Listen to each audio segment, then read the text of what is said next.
I would be thinking about you as I was recovering. Yeah, that's what I, that's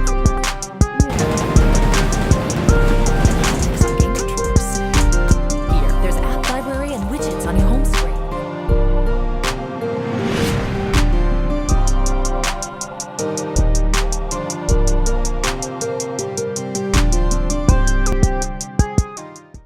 You kind of touched on it a little bit. It's opioids. Now, what is it about some of these opioids? And talk to us about like the history of like how these opioids can be so addictive and can ruin people's lives. Because we talked about like the opioid crisis is kind of going on in Kentucky, and how like the powerfulness and the potentness of these opioids will make them so addictive, and the history of it. Well, opium, even the ancient Greeks knew that opium was a very powerful painkiller, but Mm-hmm. that you could also overdose on it and die, and that you could become accustomed to using it. And in the 18th century, as Western Europe is becoming more wealthy, they're able to import more opium into Western Europe and use it. And it became something that there were romantic poets like Coleridge who were using it and became addicted to opioids, to opium. That's all it was back then. And already just opium, just straight from the poppy seed, right? Just that gum that they take out of it. That by itself is very addictive. And then they make it into, one of the things we talk about in the course is that all drugs over time become more fast acting and more powerful. So you go from beer and wine to distilled spirits like, rum and gin. You Mm-hmm. go from chewing coca leaves to powder cocaine to crack cocaine, right? Mm-hmm. These are all more powerful, more fast acting versions of the same drug. Right. And the best example is opium. So you go from opium to morphine in the 19th century to heroin, which is an even more refined, more potent version of opium, basically, in the very late 19th century, early 20th century. Now we have fentanyl, which is much more powerful than heroin. So that's killing people because Yeah. you're getting heroin laced with fentanyl, and they don't realize that when they buy it. So, and there'll probably be something even more powerful than fentanyl going forward. But It's scary. yeah, but OxyContin by itself, it's an opioid. Opioid is very addictive, and it stimulates the part of your brain that takes away pain and that gives you a powerful emotional rush. It also stimulates the part of your brain that helps you learn things. So you're learning how good this feels. It's this very powerful learning experience, and you become addicted to it.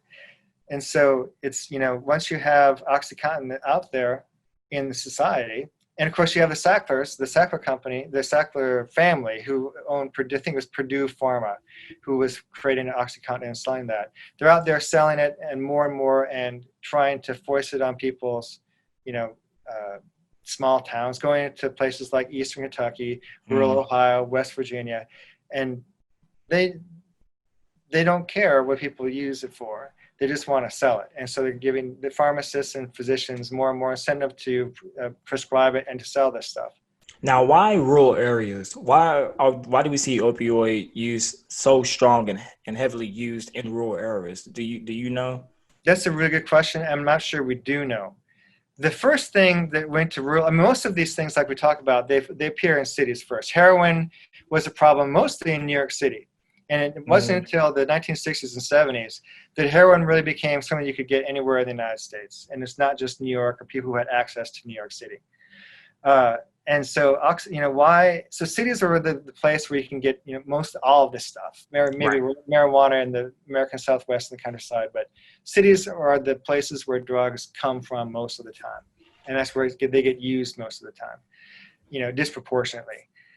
We saw the first thing that hit rural areas was methamphetamines in like the 1980s and 90s, and I don't know much about that. I don't talk about it in the course. My own research is on much earlier time, so I'm not sure why it's hit there. And now, of course, like you say, we have OxyContin and now heroin, as OxyContin and other things like that have become harder to get. It's a mystery as to why this hitting rural areas more. There's a couple of economists who are working, they have a book out, I think last year, and they had a big study out that was the basis of this book a couple years ago, where they looked at sort of declining life expectancy in America, especially among white people. It was the first time, the last few years, is the first time in American history where the life expectancy of white people has gone down instead of up. And they attribute it to what they call diseases of despair, addiction, depression, suicide, things like that. And it's hitting, like you say, rural areas, small towns. It's in the cities as well, post-industrial places. And it might be that, sort of the way that our economy and society is structured, the opportunities for, the economic opportunities have all fled to the cities. It's hard to make a good living in a rural area these days. It's hard to make a good living. They don't have factory towns anymore. All those factories shut down in Kentucky and Ohio and West Virginia after NAFTA, when all those manufacturing jobs fled to Mexico and to China and places like that. You have to go to the big city if you want to, really make something of yourself. There's not as many good jobs in these sort of left behind rural areas. So OxyContin comes into that gap, and it gives, people, it's there right at the same time that people are experiencing economic depression and the breakdown of community. I'm not sure what comes first, the breakdown of community, and then comes OxyContin, or OxyContin comes and then the breakdown of community, or if it's all coming together. No one's really sure what's going on. But obviously, a lot of people now are focused on this, especially after Trump was elected 3 years ago or 4. And everyone's like, what happened to America that, especially in rural areas, they would, want to vote for this guy?